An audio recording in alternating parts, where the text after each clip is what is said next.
यो पहिला मलेसियाबाट लिएको हेर्नु यसको बिउ ए मलेसियाबाट ल्याएको अर्ग्यानिक जातको आँप के म्याङ्गो म्याङ्गो हो यो 12 मास फल्छ हेर्नुस् 12 मास यो पुरानो पाक्छ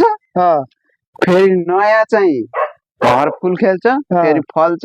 ल हेर्नुस् अब यहाँ अलि वरा आएर देखाउनुस् यहाँ ल हेर्नु ए ओरा छ यो अब यो ठुलो पनि भइसक्यो हैन ती सानो पनि छ यो सानो ती माथि फुल पाकेर यो पाकिसक्छ अनि यो ठुलो हुन्छ अहिले 12 मास है एकै मास यो त्यस्तो पनि हुँदो रहेछ है धेरै पहिला यो लिएर लगाएको थिएँ तपाईले आफै रोप्नु भएको हजुर माथि फल्दैछ कता हो ए माथि हो ल हेर्नुस् भनेपछि तपाई त कृषि विज्ञानै हुँदो रहेछ नि त अनि यो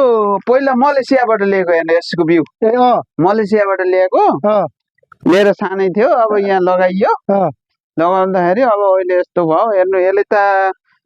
धेरै 6 महिनामा यसले आम्दानी दिन्छ भनेपछि तपाईको त चाँदी कटाइ पो हुने रहेछ त यसले त अनि चाँदी कटाइ भयो भने त यहाँ अनि फल्दैछ फुल्दैछ हैन टिप्दैछ खाँदैछ यो बाबा के तपाईको ज्यान यस्तो देखिएको कारण चाहिँ पेट ठुलो देखिएको कारण चाहिँ त्यसै पेटहरु चाहिँ यो आँप खारै पो रहेछ होला धन्यवाद है राम्रो काम गर्नुभयो तपाईले चाँदी कटाइ भयो चाँदी कटाइ छ है तपाईको